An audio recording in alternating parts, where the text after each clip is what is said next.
Capital in the 21st Century, by Thomas Piketty. Introduction. On a hot day in August 2012, at a platinum mine near Johannesburg, South Africa, a group of workers went on strike.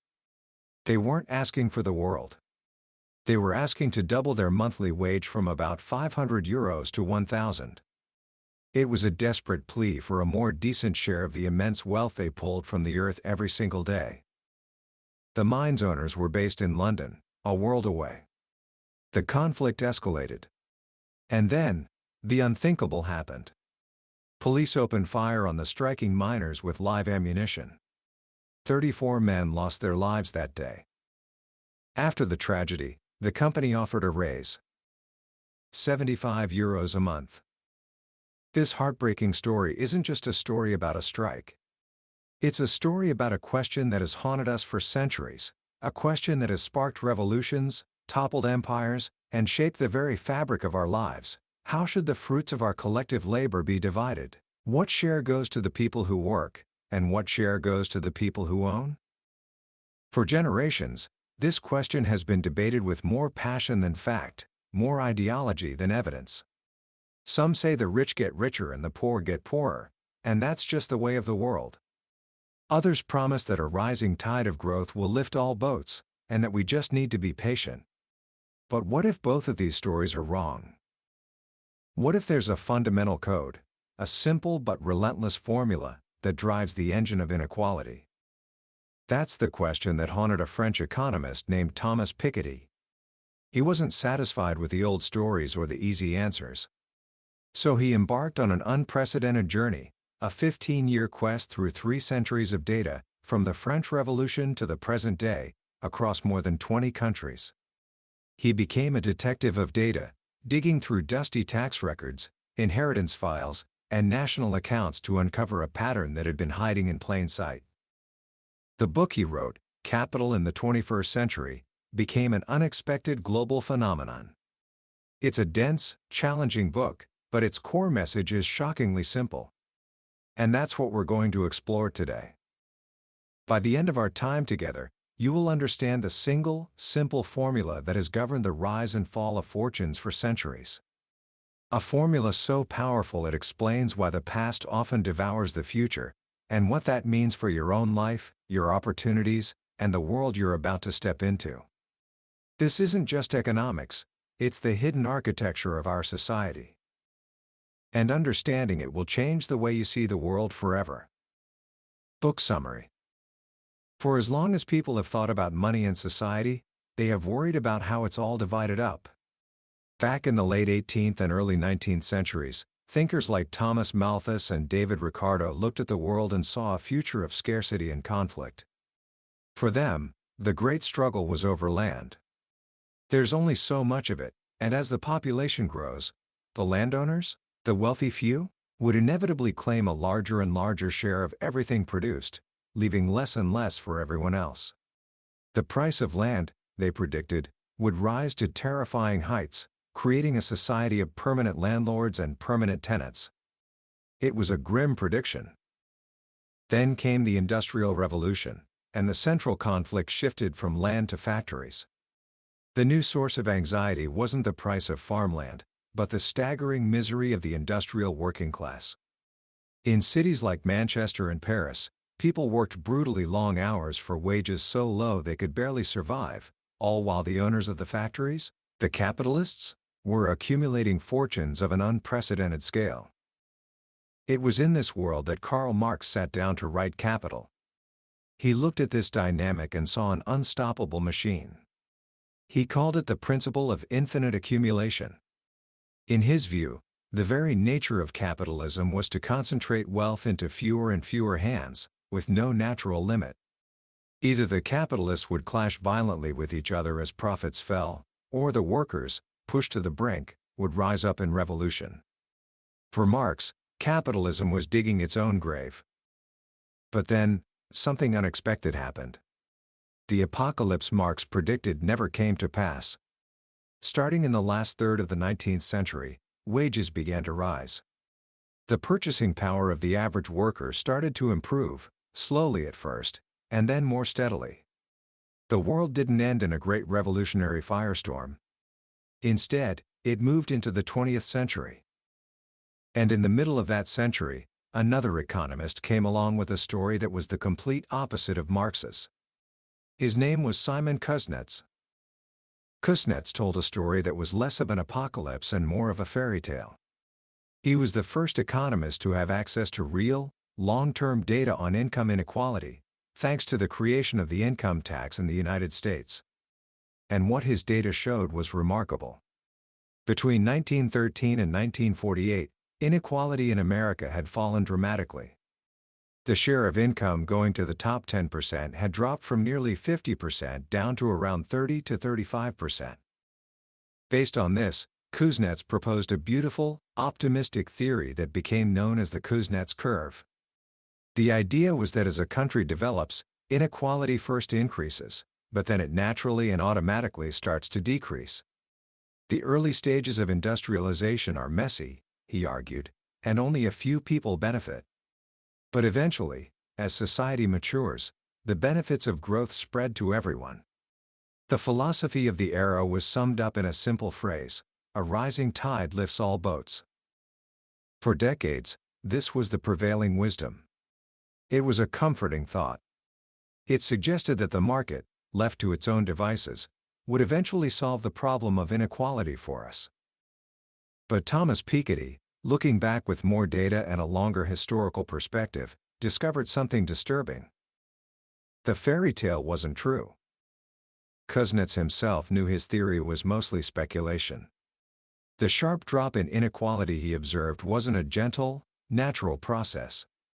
It was the result of the most violent and destructive period in modern history, the two world wars and the Great Depression. These events didn't lift all boats, they sank the yachts. They wiped out the massive fortunes of the old European elite, destroying a huge amount of capital through physical destruction, inflation, and bankruptcies. The decrease in inequality wasn't the happy ending of a developmental story. It was a violent reset. And this discovery leads us to the heart of Piketty's work, the central idea that explains the grand arc of wealth and inequality over the past 300 years. It's a simple, elegant, and powerful formula. It's the inequality: R is greater than G. Let's break that down, because this is the single most important idea in the entire book. R stands for the rate of return on capital. Think of it as the speed at which money makes money, all by itself. If you own a building, R is the rent you collect. If you own stocks, R is the dividends and capital gains. If you have a savings account, R is the interest. Historically, Piketty shows, the average rate of return on capital, across all its forms, has been remarkably stable, hovering around 4 to 5% per year. Now, G stands for the rate of growth of the economy. This is the speed at which total income and output in a society increases. It's made up of two things: population growth and productivity growth. This is the speed at which the wages of the average person tend to rise.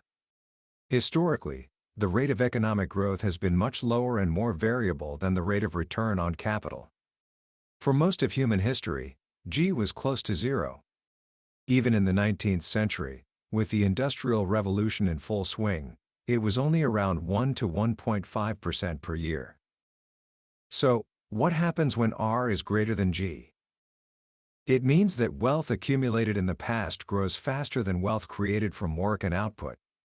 It means that the fortunes of the wealthy, which are mostly made of capital, will grow more rapidly than the wages of ordinary people. It means that inherited wealth will grow faster than the savings a person can accumulate from a lifetime of labor. The past, quite literally, devours the future. This isn't a market imperfection, it's the logical, internal contradiction of capitalism itself. The more perfect the capital market, the more likely it is that R will be greater than G. This single inequality, RG, is the engine of divergence. It is the fundamental force pushing towards an ever-increasing concentration of wealth. Let's look at history through this lens. In the 18th and 19th centuries, The world described by novelists like Jane Austen and Honoré de Balzac was a world where R was decisively greater than G. The return on capital was around 5%, while economic growth was barely 1%. This created a society of rentiers, a society where inherited wealth was paramount. It was a world where, as the cynical character Vautrin explains to the young and ambitious Rastignac in Pierre Goriot, it was far more rational to marry a wealthy heiress than to pursue a career in law or medicine. No matter how hard you worked or how talented you were, you could never hope to achieve the standard of living that a great inheritance could provide instantly. In this world, the concentration of wealth was extreme. In France and Britain around 1910, the top 10% of the population owned close to 90% of all wealth. The top 1% alone owned over 50%. The bottom half of the population, meanwhile, owned virtually nothing, less than 5% of the total. There was no patrimonial middle class to speak of. There were the very rich, and there was everyone else. This was the natural outcome of a low-growth society where RG. Then came the period from 1914 to 1970 ? The Great Exception. The two world wars destroyed a massive amount of capital, particularly in Europe. The shocks were not just physical. Governments, desperate to finance the wars, ran up huge debts and then effectively erased them through runaway inflation, which wiped out the savings of the rentier class. And after the wars, they imposed steeply progressive taxes on income and inheritance, with top rates in the US and Britain reaching as high as 80 or 90%. These policies dramatically lowered the after-tax rate of return on capital. For a time, R fell.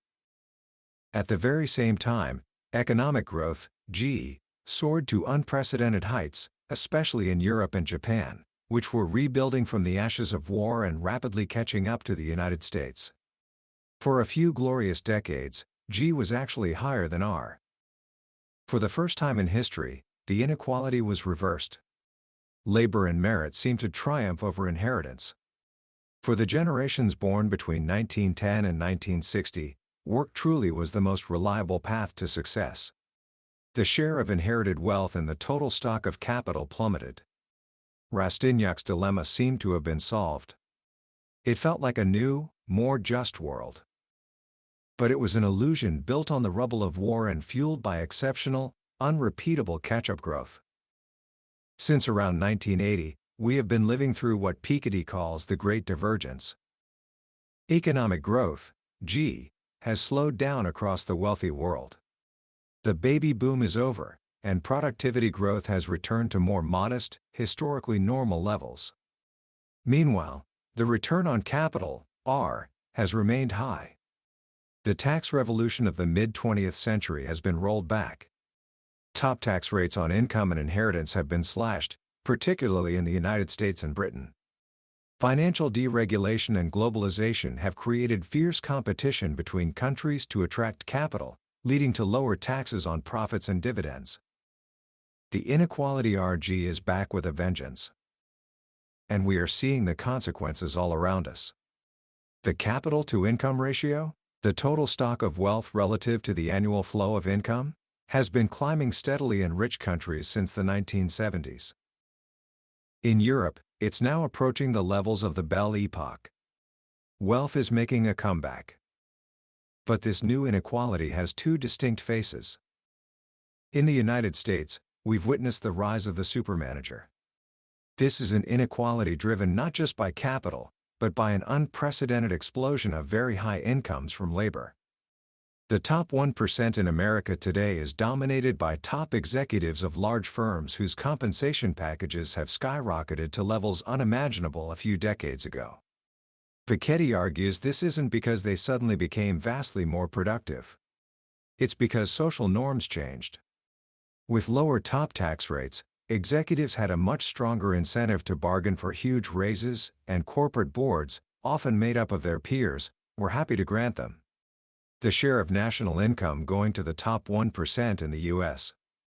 has shot up from around 9% in the 1970s to over 20% today, a level of concentration not seen since the eve of the Great Depression. In Europe, the story is different.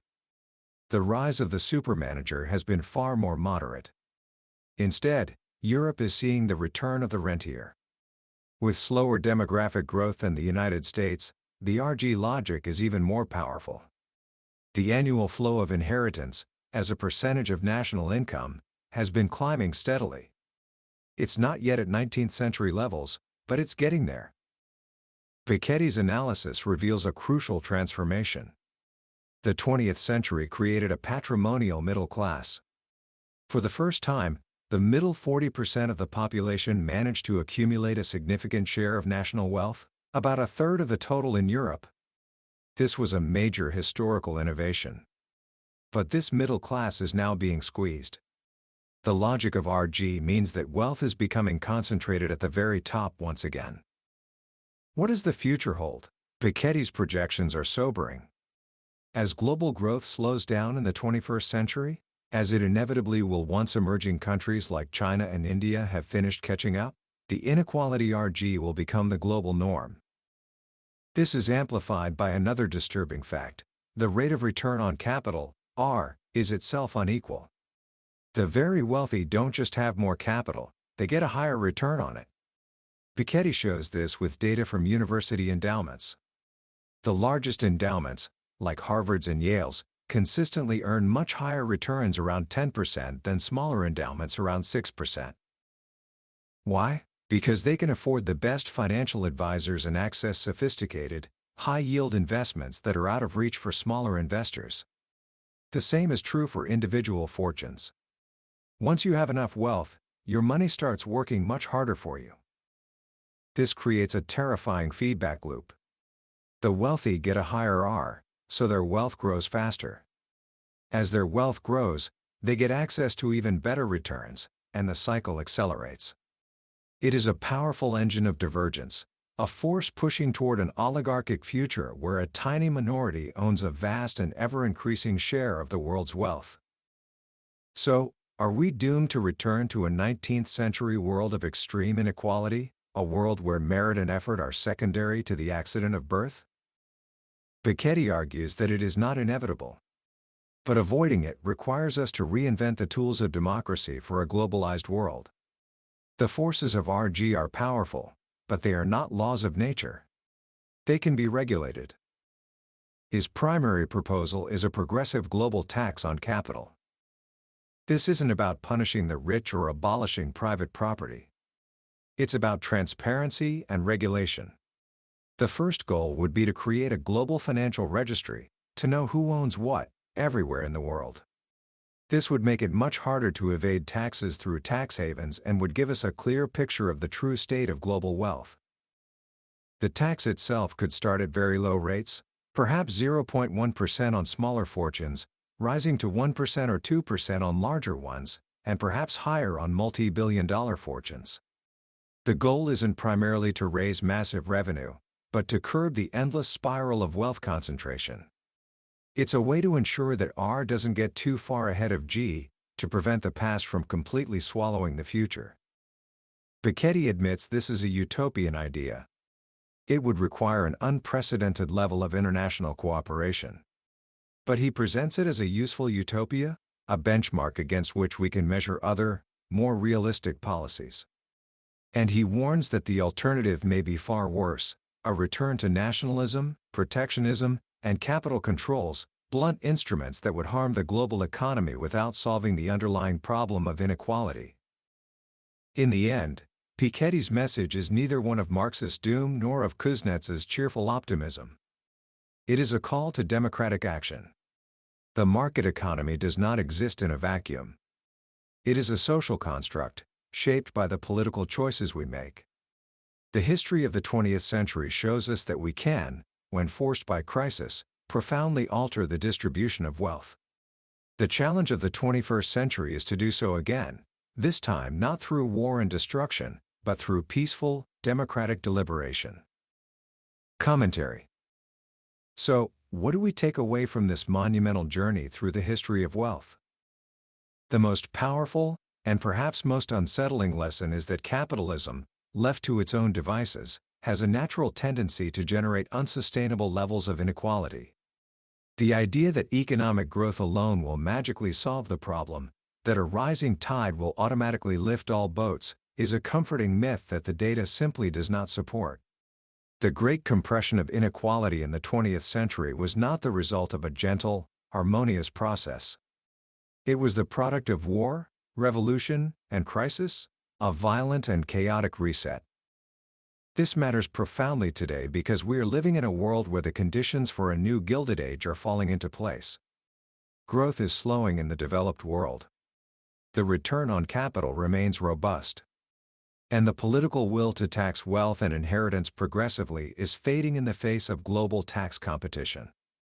Piketty's formula, RG, isn't a historical curiosity, it's a description of the world we are living in right now.